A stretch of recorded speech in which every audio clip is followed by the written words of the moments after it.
और अब हम जिस खबर का डीएनए टेस्ट करेंगे वो आपके पूरे परिवार की सेहत से जुड़ी हुई खबर है। हमें उम्मीद है कि इस खबर को देखने के बाद आप अपने दिल पर हाथ रखकर खुद से यह वादा करेंगे कि आप अपनी और अपने बच्चों की सेहत का ख्याल जरूर रखेंगे। ये खबर इजिप्ट से भारत आई एक महिला से जुड़ी हुई है और उस महिला का नाम है ईमान अहमद। लेकिन ईमान अहमद भारत में सिर्फ अपना इलाज कराने के लिए नहीं, बल्कि वो भारतीय लोगों के लिए एक संदेश भी लेकर आई है। ये संदेश क्या है ये हम आपको आगे बताएंगे, लेकिन पहले आपको ईमान अहमद के बारे में पता होना चाहिए। ईमान अहमद दुनिया की सबसे ज्यादा वजन वाली महिला है। ईमान अहमद का वजन 500 किलोग्राम है। ये महिला पिछले 25 वर्षों से बिस्तर पर है और अपने वजन की वजह से वो अपनी जगह से हिल भी नहीं सकती। ईमान अहमद बैरिएट्रिक सर्जरी करवाने के लिए भारत आई है। ये सर्जरी उन लोगों पर की जाती है जो बहुत ज़्यादा मोटे होते हैं। इस महिला का इलाज कर रहे डॉक्टरों को उम्मीद है कि सर्जरी के बाद ईमान के वजन में 150 से 200 किलोग्राम की कमी हो सकती है। ईमान का इलाज मुंबई के सैफी अस्पताल के डॉक्टर करेंगे और ईमान को वापस अपने घर लौटने में कम से कम 6 महीने का वक्त लगेगा। 37 वर्षीय ईमान का घर इजिप्ट के अलेक्जेंड्रिया शहर में है। यह महिला पिछले 25 वर्षों से अपने घर से बाहर नहीं निकली है। ईमान को अलेक्जेंड्रिया में उनके घर से एयरपोर्ट तक पहुंचाने के लिए विशेष इंतजाम करने पड़े। सबसे पहले ईमान के लिए एक खास बेड बनाया गया। इसके बाद ईमान के घर की दीवार का एक बड़ा हिस्सा तोड़ा गया। इस हिस्से से ईमान के बेड को क्रेन की मदद से नीचे उतारा गया। क्रेन ने ईमान के बेड को ट्रक पर रखा और फिर ट्रक के जरिए ईमान एयरपोर्ट तक पहुंची। ईमान को सामान्य पैसेंजर विमान से नहीं बल्कि एक विशेष कार्गो विमान से भारत लाया गया और इसके लिए विमान में भी कई बदलाव किए गए थे। ईमान का वजन जन्म के वक्त 5 किलो था और एलिफेंटियासिस नामक बीमारी की वजह से इस महिला के शरीर के कई हिस्सों में सूजन आ गई थी। ईमान को बचपन से ही थायराइड भी हो गया था। 11 वर्ष की उम्र में स्ट्रोक के बाद ईमान फिर कभी चल फिर नहीं पाई और वो अपने बिस्तर पर ही लेटी रहती हैं, जिसकी वजह से उनका वजन लगातार बढ़ता चला गया। ईमान ने कभी मोटापे को न्योता नहीं दिया, बल्कि वो बहुत कम खाना खाती हैं, लेकिन बिस्तर पर लेटे रहने की वजह से वो जितना भी खाती हैं वो शरीर में जमा हो जाता है। ईमान को उम्मीद है कि उन्हें भारत में एक नया जीवन मिल पाएगा। गौर से देखा जाए तो ईमान अहमद की इस कहानी में भारत के ओवरवेट और मोटे लोगों के लिए भी एक बहुत बड़ा संदेश है।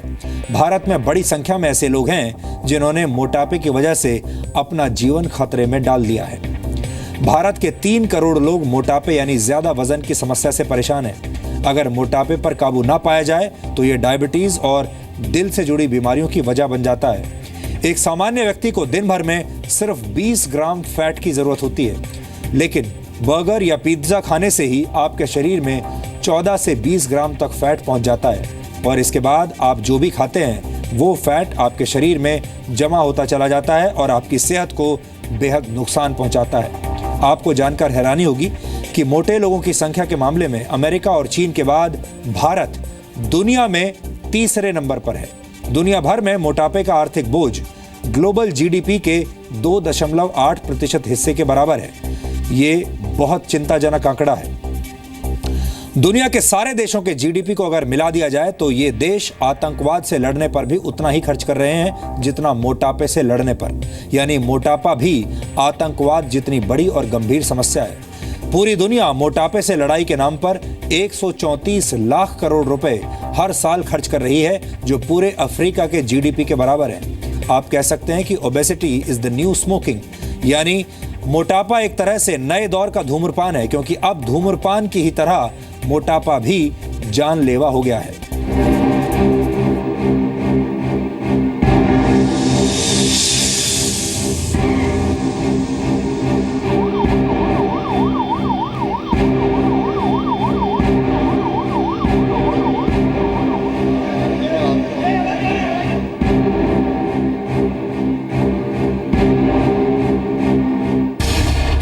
दुनिया की सबसे वजनदार महिला ईमान अहमद अपना वजन कम करने मुंबई पहुंची हैं।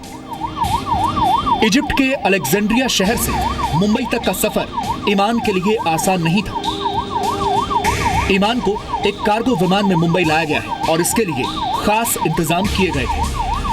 कार्गो विमान को एक तरह से एयर एम्बुलेंस में बदला गया। जिस घर में ईमान ने 25 वर्ष बिताए हैं, उस घर की दीवार को भी तोड़ा गया, जिसके बाद क्रेन की मदद से ईमान को एक मिनी ट्रक में रखकर एयरपोर्ट तक ले जाया गया। ईमान 25 वर्षों में पहली बार अपने घर से बाहर निकली है। कार्गो विमान में ईमान के साथ डॉक्टरों की टीम और उनकी बहन भी थी। मुंबई एयरपोर्ट पहुंचने के बाद ईमान के बेड को फिर से एक क्रेन की मदद से ट्रक में रखा गया और इस ट्रक से ईमान मुंबई के सैफी अस्पताल पहुंची।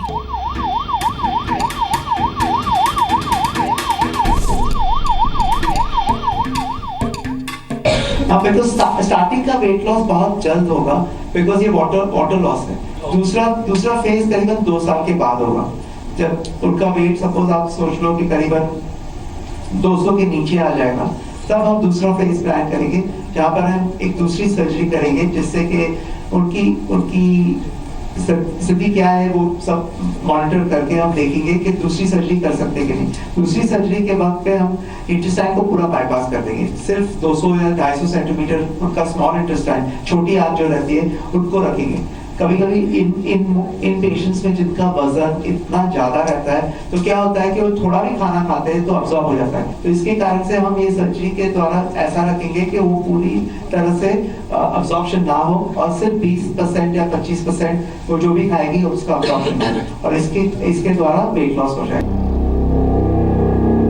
ईमान को बचपन में एक एलिफेंटाइसिस नामक बीमारी हो गई थी, जिसकी वजह से उनके शरीर में सूजन आ गई।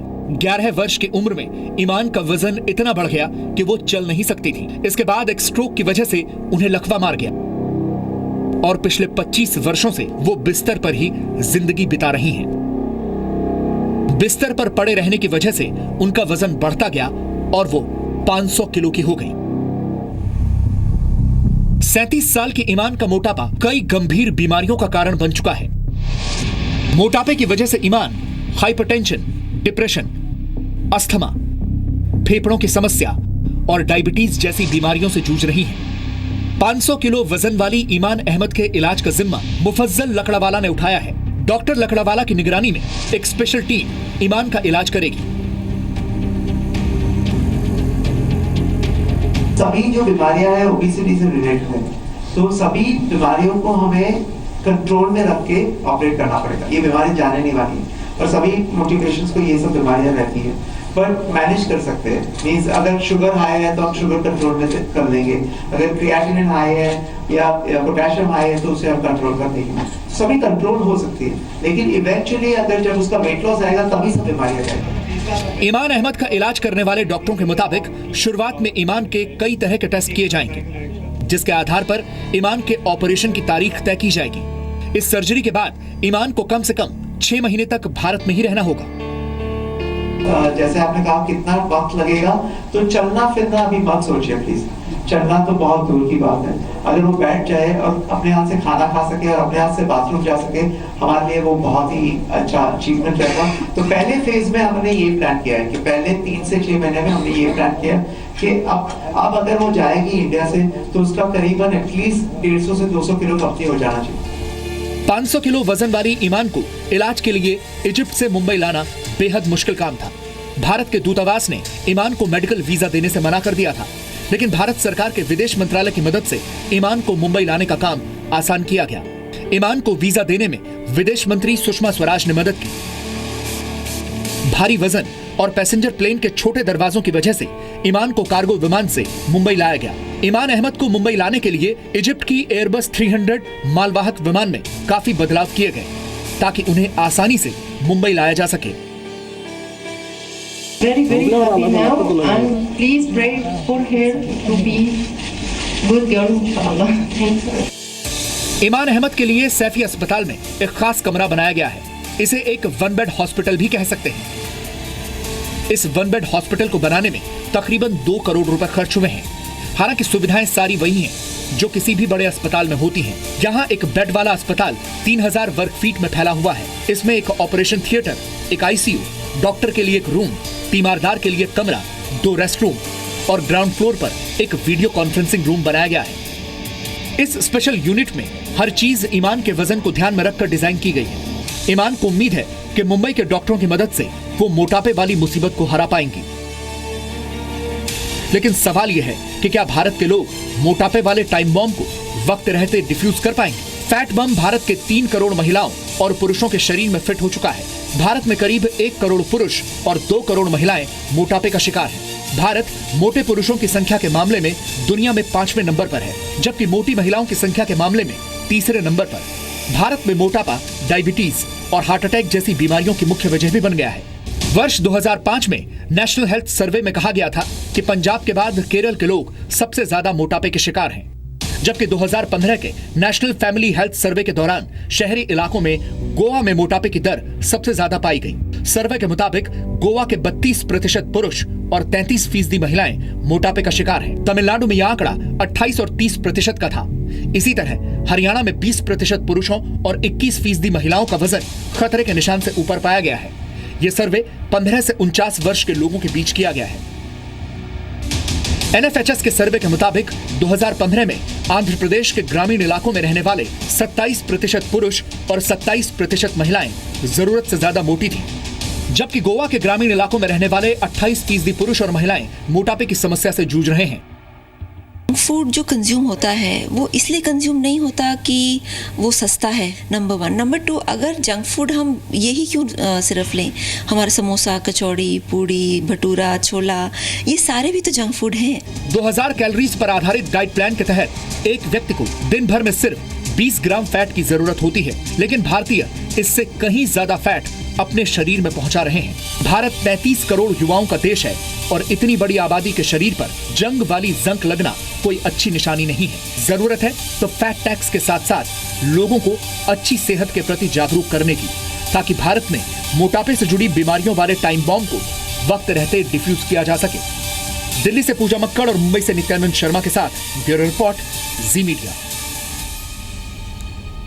भारत में मोटापे की वजह से लोगों को डायबिटीज और हृदय रोग हो रहे हैं। एक मेडिकल इंश्योरेंस कंपनी के मुताबिक 18 से 47 वर्ष के 30% भारतीय किसी तरह की एक्सरसाइज यानी व्यायाम नहीं करते, जबकि 26 से 46 वर्ष की उम्र के 40% भारतीय किसी भी तरह का कोई व्यायाम यानी एक्सरसाइज नहीं करते हैं।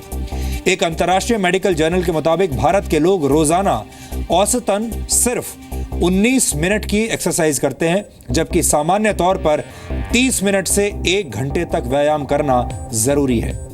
हमारी सलाह है कि आप अपने वजन पर नियंत्रण रखें और अपनी सेहत सुधारने के लिए आज से ही कोशिशें शुरू कर दें, और ऐसा करना बहुत मुश्किल भी नहीं है।